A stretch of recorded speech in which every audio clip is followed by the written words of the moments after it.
O talento no lugar errado vira um obstáculo.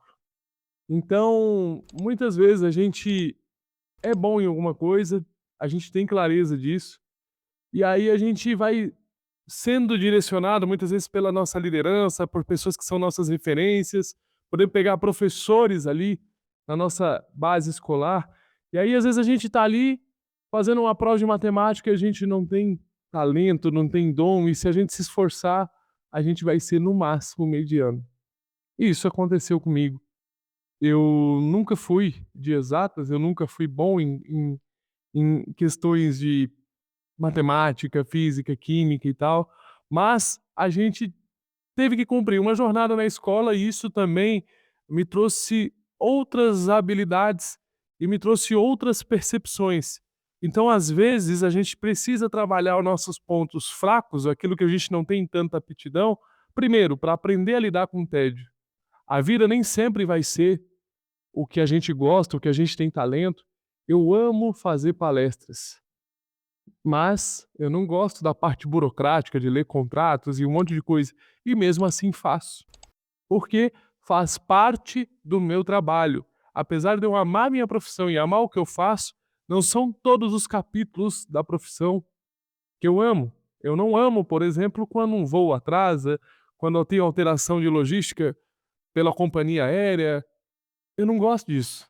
Mas eu aprendi a lidar com isso, porque o que eu gosto de fazer, ele supre esse lado que eu não gosto. E eu vejo as pessoas usando isso muito mais como uma desculpa, um vitimismo. "Nossa, mas estão me colocando algo que eu não sou bom para fazer". Então, você tem a possibilidade, independente do seu cargo, da sua função dentro da empresa, eu sou ali a base da corporação, estou começando agora. Não interessa. Você tem a possibilidade de se mostrar. Só que para isso você vai ter que fazer aquilo que é necessário às vezes para o time. Para isso você vai ter que fazer algumas coisas que você não gosta e ir conversando, tendo diálogo para mostrar: "Olha aqui, ó, nesse ponto eu posso somar mais". As pessoas às vezes têm vergonha de chegar em quem tem uma hierarquia acima e falar: "Olha aqui, eu tô com uma ideia. Olha aqui, eu tenho uma sugestão para fazer", e tem medo de parecer ridículo. Muitas vezes, por ter medo de parecer ridículo, a gente se afasta de coisas extraordinárias.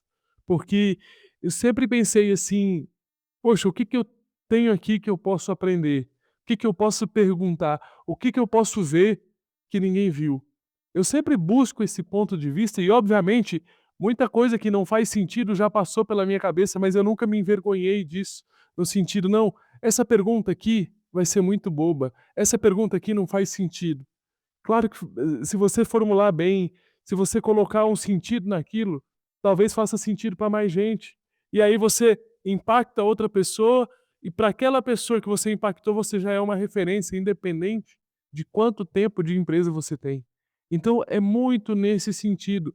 As pessoas hoje elas têm, ao mesmo tempo que a internet perdeu esse senso de se expor, e as pessoas falam coisas que não são especialistas, e falam com propriedade, cada um dá a sua opinião, e isso é liberdade de expressão, mas às vezes na hora que a gente precisa falar, que é no cara a cara, que é ali no dia a dia, a gente não tem coragem. É muito mais fácil falar atrás de um celular, às vezes, porque a gente tem a percepção de que ninguém está vendo, ou que ninguém está vendo pelo menos naquele momento que a gente está falando.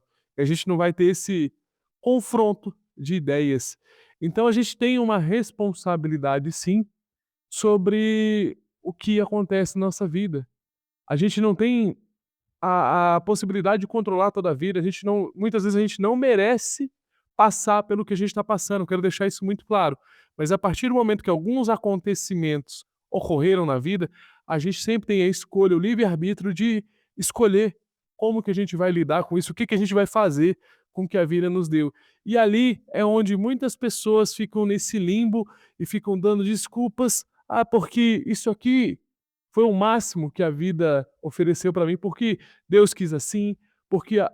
E aí isso tira de você o impulso, a motivação, aquilo que podia ser uma propulsão na sua vida para você melhorar e saltar de nível e transpor um obstáculo, e a vida A vida, quanto mais responsabilidade, mais adulto a gente é, mais obstáculo e mais situações difíceis e escolhas a gente tem que ter, e isso faz parte da vida de qualquer pessoa que cresce, que evolui, que busca ser melhor na carreira, que busca ser melhor como pessoa. Cada vez mais a gente vai tendo mais pressão e lidando com situações mais complexas. E isso faz parte. É igual um joguinho que você vai passando de fase e lá, né, quando você chega lá no final e você vai pegar o chefão, que é o mais difícil de todo o jogo. Então é muito nesse sentido, a gente tem que ir se preparando no dia a dia, mas se eu puder, cada palestra que eu faço, eu tenho essa missão de eu quero que essa turma aqui enxergue o potencial que ela tem, mas ao mesmo tempo não use os obstáculos como desculpas, porque às vezes as pessoas elas ficam paradas e às vezes ficam 10 anos, 15 anos, 20 anos estagnadas simplesmente porque elas dão desculpa e elas entendem, por exemplo, que não podem fazer nada perante aquilo ali, porque não tiveram culpa. Mas, se aconteceu com você, você pode não ter tido culpa, mas você tem sim responsabilidade de ação. E sempre que a gente tem a responsabilidade de ação, a gente tem que buscar a melhor ação possível naquele contexto, naquele momento, naquele obstáculo, para transpor esse momento, fase não é fim, passar essa fase e seguir a nossa vida, sendo uma pessoa melhor, sendo um profissional melhor, tendo um dia a dia cada vez melhor. Se você gostou desse conteúdo, comenta aqui embaixo qual foi o obstáculo que mudou a sua vida, que te fez ali enxergar todo esse potencial que você tem, essa resiliência que você tem, e falou: "Poxa, se eu passei por isso aqui, eu estou apto a passar por muitas coisas que a vida vai apresentar para mim". Valeu, tamo junto. Me siga para mais conteúdos como esse.